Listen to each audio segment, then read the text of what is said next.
Jon Snow, tell me, what does war music sound like? Hijo de puta, déjame ir o te juro que destruyo a tu familia de prostitutas. What does war music sound like? Now, I'm not talking about a soundtrack to a war movie. I'm talking about music that real historical cultures would have produced, or cultures around the world today would produce when it comes to themes or concepts that relate back to war. If you ask this question to some people, some of them may give you a set of acoustic features, and they'll tell you with a lot of confidence, well, war music, no matter the culture, must have, a profoundly sort of masculine sound, or it must sound heroic. It must have a pulsating beat and powerful drums and, percussions and etc. It can't be a little high-pitched instrument. It has to be big instruments and inspire valor and everything. And what these people will not be realizing is that what they take for granted to be the de facto sort of universal sound of war, what they think to be sort of intrinsically a human musical idea of war, is actually one that is very much specific to their culture, which is our modern shared westernized global culture, where our musical associations are mostly based and rooted in Hollywood associations and Hollywood codes. See, we code musical sounds with meanings. Trumpets, for example, in our modern day and age, in our culture, tend to have associations due to repeated usage over time. These connotations are formed. It has an association of perhaps imperial, powerful, royal, heroic even maybe, but rarely will a soundtrack employ trumpets to signify a stupid, illiterate, poor peasant, right? That's not usually how trumpets will be used. But these are our connotations of today, and I think the fallacy in responding like this, saying that, well, war music must sound powerful and heart-pounding and everything, is that we're taking for granted that this is a universal idea, but it's more something specific to our culture, and really it's not hard to prove that. You only need to go back 2 to 3 centuries in the past, right here in North America during the American Civil War. A music that was played by both the English and especially the Americans afterwards, the Americans on battlefields, literally during war, was the Yankee Doodle.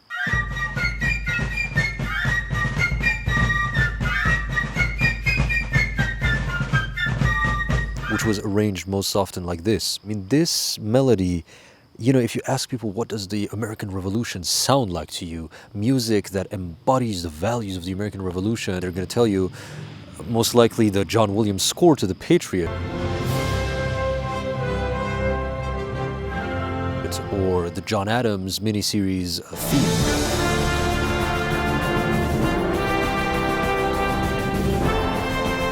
But those feel to us intrinsically more appropriate for the American Civil War. But the funny thing is, both of them are modern tunes, modern music, using modern musical language that did not exist back in the day of the American Revolution.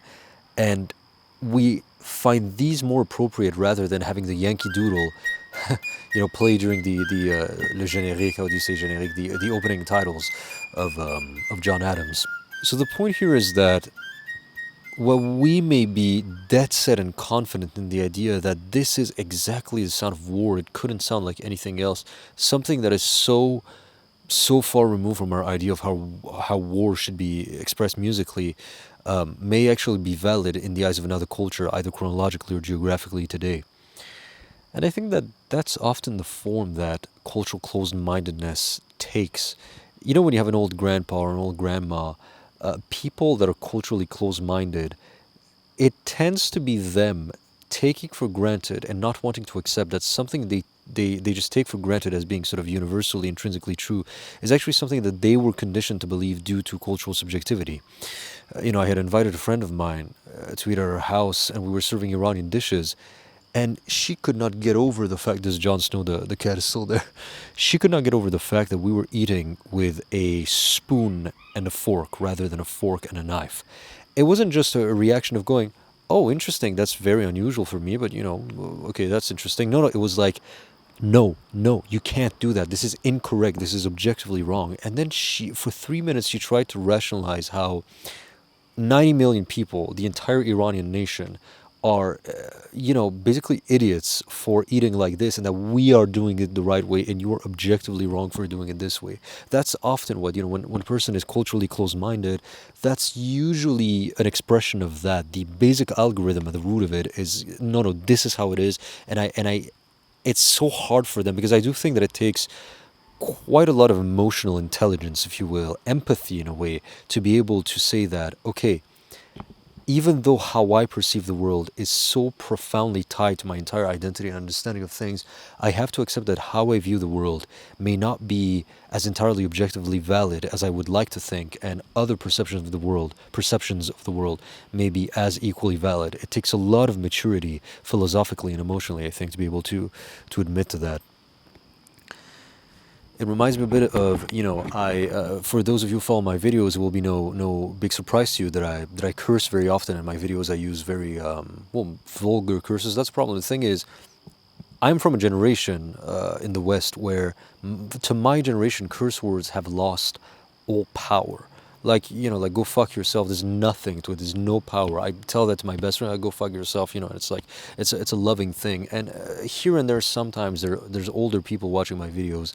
They're 60s, or they're in their 60s or older, and they react very powerfully. They go, "Young man, compose yourself. This is detrimental to the quality of," and it's like, dude, you're on fucking YouTube. That's the culture of the idea that somehow a curse such as "fuck you" is somehow too much for the internet.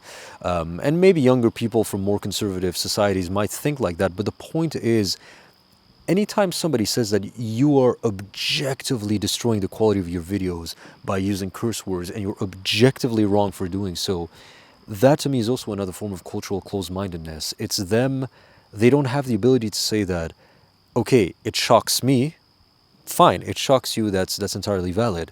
It doesn't mean that I have to be shocked just as equally. The cat is coming here and he's like, flat moi, pet me. Flat moi, tabarnak. When I have friends who listen to Mazandarani music from the north of Iran, and they have a Western set of musical associations that they were conditioned to think with, they will often not, when they don't read the lyrics, they don't know what the lyrics are about. They take for granted that, oh, this is battle music, right? This is music about war and everything, and going to fight. And I'm like, no, it's not. It's a stupid, dumb teenage song. It's a guy who tells his girlfriend, you keep jiggling your tits at everybody in the village. Go back to your mountain boyfriend. I don't want to come and see you anymore. There's another song with the same kind of sort of vocal quality and everything, the same kind of arrangement style. And it's about a girl. It's from a girl's perspective, and the lyrics are about, my grandmother is deaf, my parents aren't home, so you come in and let's have sex, basically. Mazandarani music is not Persians are the ones in Iran who have the most classy sort of poetry and everything. Mazandarani folk songs are mostly about, I don't know, sex, and we're not the most we're a humble people, the Mazandaranis. Let's just put it this way. The prestige, the elegance goes to the Persians.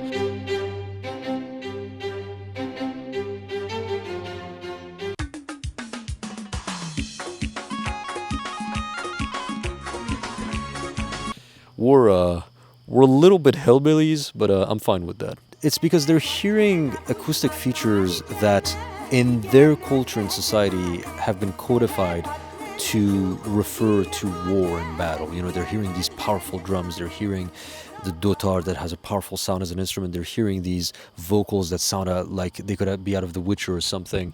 And their immediate reaction is, well, this must be war music again, because they're falling to that same fallacy. Another example that I could give you is, the Phrygian mode. It was a mode. Modes, as I've talked about before in other videos, are a specific configuration of notes within the octave. Every mode has its own sort of tone, its own emotion associated with it. Of course, what emotion is associated to it is highly culture dependent. It's not a human universal. So the ancient Greeks had the Phrygian mode. They called it the Dorian mode. And the Dorian mode to them was associated with a feeling of masculinity. Masculinity in the sense of, it's a passionless mode. It's a mode without passion. It's a neutral, reserved, almost emotionless mode that's about sort of, the manly virtue of being calm, because the ancient Greeks, in their mind, women are all like unstable and everything, and men are all like rational and everything. And then you move to the Renaissance, the Italian Renaissance, and you have this Italian Renaissance composer who says that the Phrygian is angry. It is a rageful. It's full of anger. Already you're dealing with two completely opposite interpretations of the same musical material. One says that it's passionless and therefore virtuous, stoic, and the other is saying it's rageful. And then another one, another Italian in the Italian Renaissance, around the same culture, around the same time, says, no, the Phrygian is sad and tragic.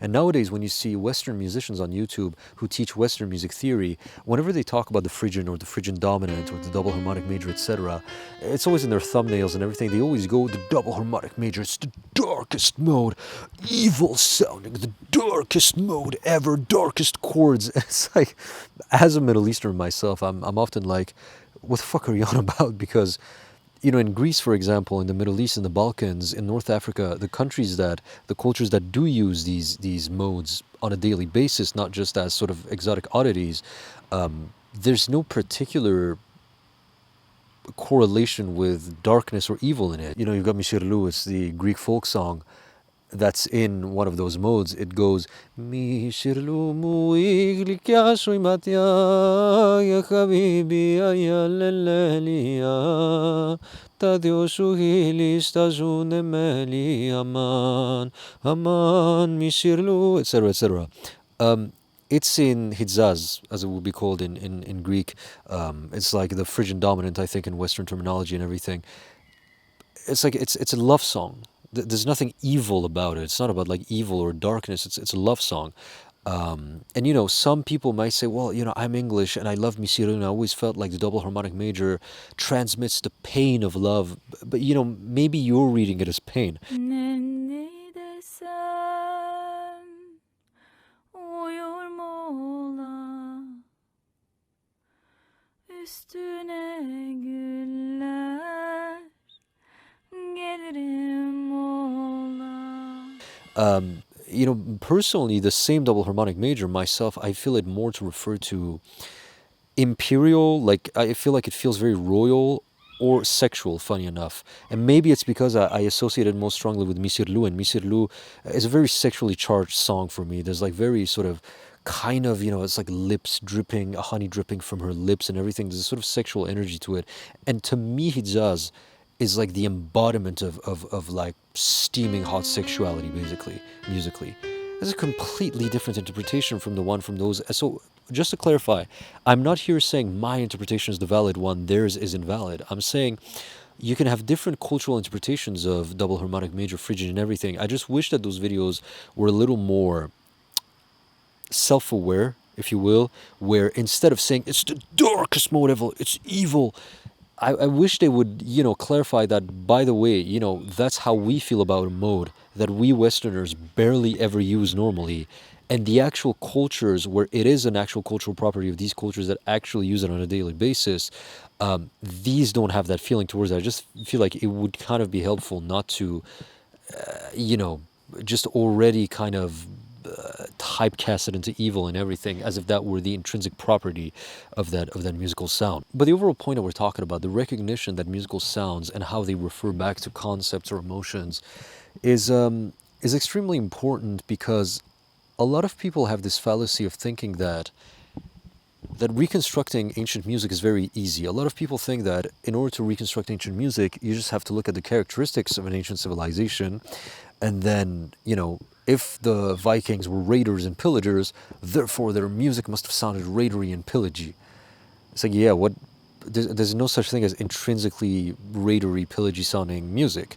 There's your cultural connotations today, and whatever to them would have sounded warrior-like or pillagey or raidy is entirely up to them. And so the point is that there isn't one library of universal connotations that all humans share musically. It's very much culture dependent. You'd have to look at every culture and see how they have come up with their own connotations when it comes to emotions. Some people reacted negatively to my recreation of ancient Greek music, Dance of the Spartans, which is, I tried going for a scientific recreation that was very speculative on some levels, but basically was meant to be, this could plausibly, based on what we know, possibly may have been something like what the Spartans would have heard when doing a party. And a lot of people said, oh, this is inaccurate. And I'm like, why is it inaccurate? And they say, well, because it's about the Spartans, dance of the Spartans, and yet the drums are not big and badass enough. The Spartans were warriors, and they were all about war, therefore the drums should be more badass. Again, drums sound badass and powerful and warrior-like to you. There's no indication that drums necessarily had a militaristic connotation to the Spartans. You look at this rhythm, the tum, tum, tum, tum, tum, tum kind of rhythm. If you ask an American or a Latino, what does tum, tum, tum, tum, tum, tum remind you of conceptually, they're going to say, well, it's reggaeton. It's like a low-class guy rapping in Colombian Spanish or something, and, you know, half-naked Latina girls with the kind of shamelessly over-sexualized with the camera zooming in on their butts and everything. That's what tum, tum, tum, tum, tum, tum sounds like to people with American or Latino connotations and everything. But then you ask an Alevi Turkish person from Anatolia, and to them, tum, tum, tum, tum, tum, tum, is the meaning of sacredness. It's what reminds them of the Prophet Muhammad, of Ali, of the 12 Imams and everything. The Alevi Turkish Sufis, they go into these musical trances that they call zikrs, and possibly the main rhythm that they use is tum, tum, tum. What reminds Americans of half-naked Latinas is what's going to remind Turkish Alevis of the Prophet Muhammad, which you can guess how that conversation would be very awkward between the two. I'm not sure a lot of Alevi Muslims would enjoy somebody telling them, no, that beat that you're using, it's only for Latina girls in bikinis. I'm not sure that would go over very well as a conversation, you know. Again, it takes a level of philosophical and emotional maturity to understand that, okay, that's how it feels to me, but I'm not going to push it on you. That is how it must sound. Dance of the Spartans must have more powerful drums because they were soldiers. Now you're just projecting modern ideas of what soldier music sounds like. As far as we know, the ancient Greeks marched to battle using the aulos, but as far as I know, there's no textual or visual evidence to indicate that they necessarily associated drums in any way with any feelings of militaristic or anything. I remember there was this comment on one of my videos of somebody who said, come on, it's easy to guess what Norse religious music would have sounded like. It would have been long, drawn-out choirs with droning notes to instill a sense of spirituality. Again, now you're just projecting what your idea of spirituality is. Again, what spiritual music sounds like for the Alevi Turks is completely different from what it sounds like for the Orthodox, or that it does for the Christians, or the etc. etc. etc. It's very different.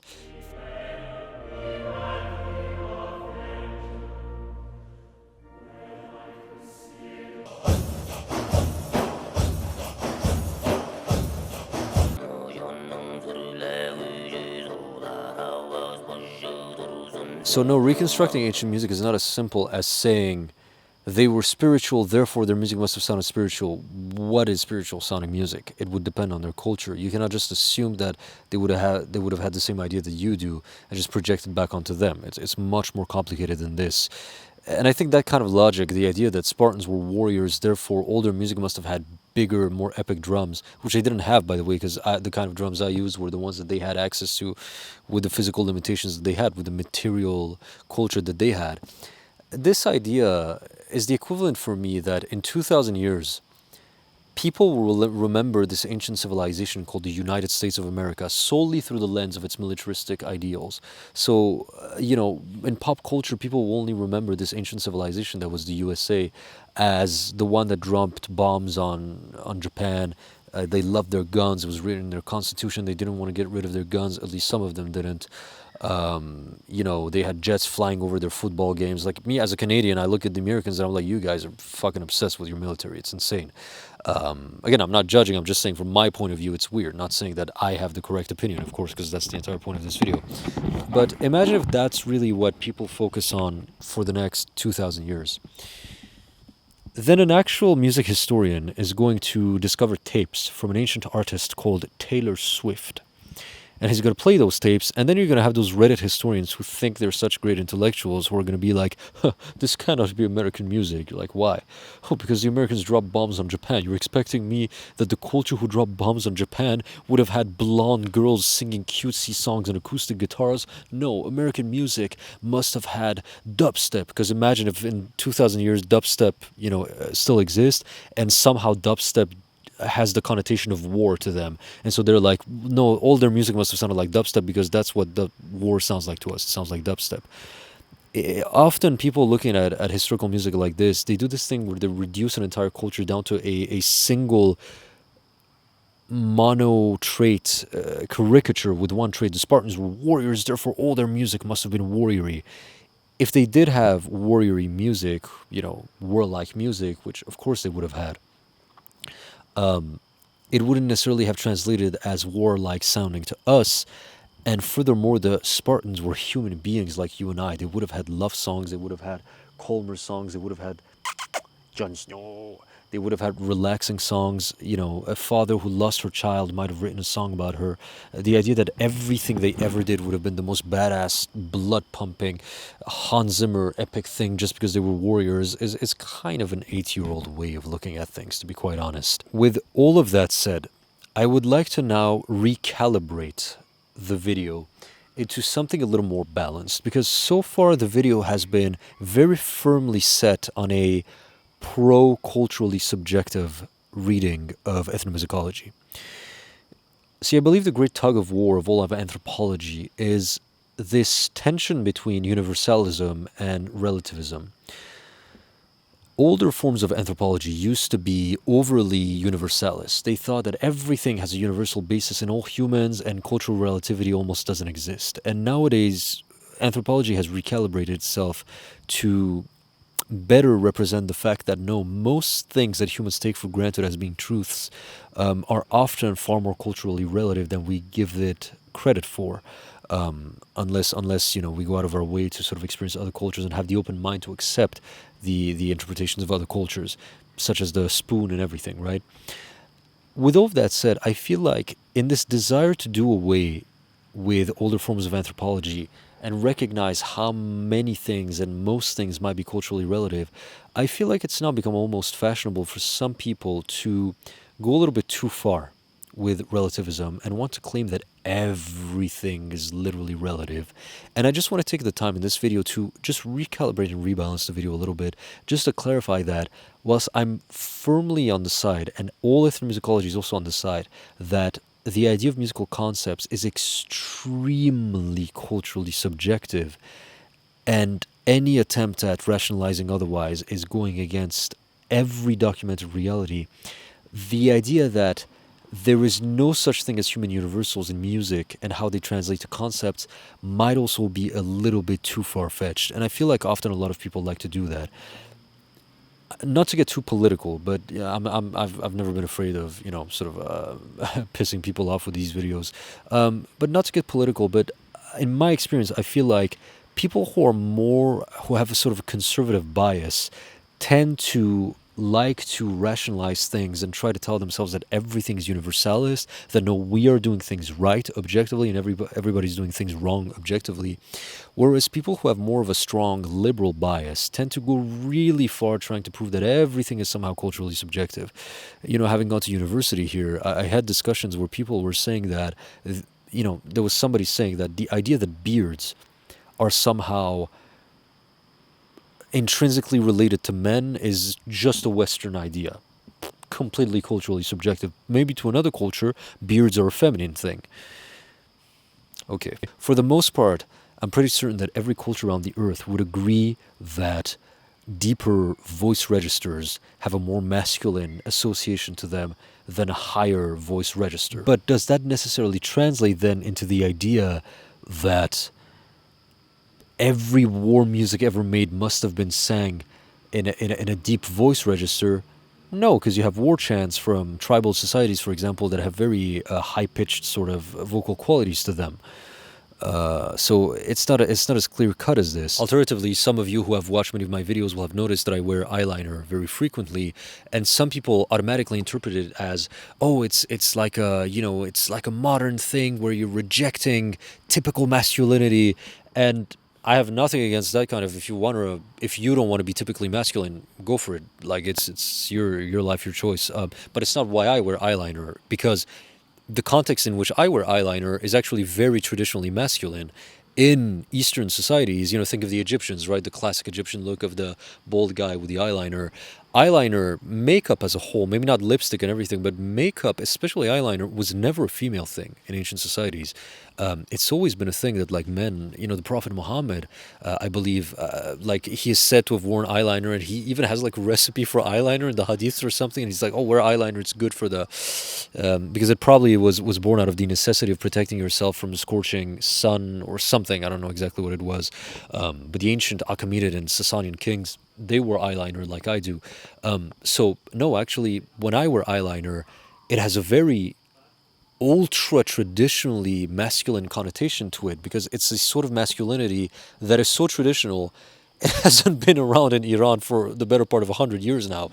Most Iranian men have stopped wearing eyeliner for 100 years, and I do it because I like looking like the Persian kings. I think the Persian kings and the Achaemenids and the Sasanians, they're the most awesome part of Iranian history for me. So I also want to look like them a little bit, but we have to be careful not to go too far. All right. I had teachers in my history program when I was studying history academically who had bought into this myth that medieval people bathed like once every 2 years or once every year. And as much as I tried to argue with them, I was like, it's impossible. Like, the idea that people would bathe once every year, the level of like microbes and bacteria that they would have, there would be no more Western Europeans if Western Europeans did this. Like, they would have disappeared long ago. There would have been so many diseases and everything. It's impossible. And I try to explain to them, all mammals have intrinsically the desire to be clean. Like, just animals like to be clean.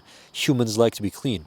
And they responded by saying, no, no, no, cleanliness was not in their culture. And it's bullshit. The idea that cleanliness is somehow a culturally subjective idea, no. Humans, any human from any period, be it the Paleolithic or the 19th century, if you give them the choice between being shoved 10 foot into a pit of elephant shit or not be shoved into elephant shit, they would rather be not shoved in elephant shit. They'd rather jump into clean water. That is a human universal. Within this human universal, there is a spectrum. Okay, within this universal, there's absolutely a spectrum where, sure, medieval people may not have been as hygienic as we are. Maybe they did not want to use perfumes. Maybe they weren't as, tidy as we are. Maybe they didn't want to clean themselves as often as we do. But the idea that the very concept of cleanliness as an absolute is something completely culturally relative has always been insane. It's absolutely ridiculous. And I find a lot of people go way too far with that idea. I remember there was a magazine, a historical magazine that one of my friends bought me, and he said, we now know that medieval people left. And I'm like, what the fuck? What the fuck are we on about? It's like, yeah, look, I found this picture and it shows a medieval person laughing. So we now know that people in the Middle Ages left. They were fucking Homo sapiens. Of course they left, So I just want to clarify that I'm not one of those ultra relativists either. And I find them to be as much in denial as the ultra universalists. I think there are two extremes that are better avoided for a good understanding of anthropology. That said, I would say that anthropology right now would recognize that things are like almost 70% culturally relative, but there are some universals. How does that translate musically? Is there such a thing as musical universals in anthropology? I believe there is. See, Westerners believe the double harmonic major sounds evil or super dark, and we Middle Easterners don't really feel that way. However, both Middle Easterners and Westerners have the major scale. And we both agree that whatever it is, the major scale still sounds the happiest out of all the modes. Like, we all agree that the major scale, even in Iran, if you really want something super happy, you're going to use the major scale. There is no culture, as far as I know, that uses the major scale only to represent famine or genocide or like super dark themes and everything.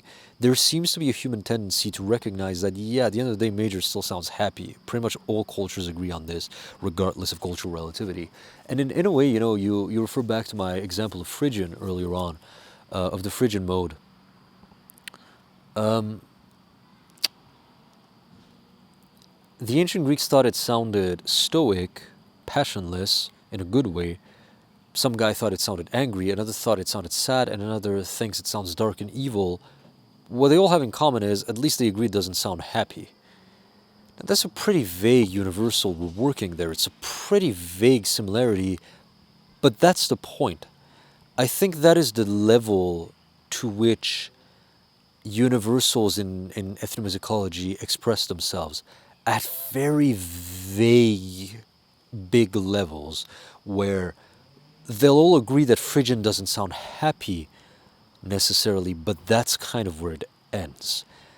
So, human universals, the point is that correlations between musical language and emotions and concepts are far too culturally subjective to be as specific as all humans agree this is what war sounds like, this is what battle sounds, this is what love sounds like.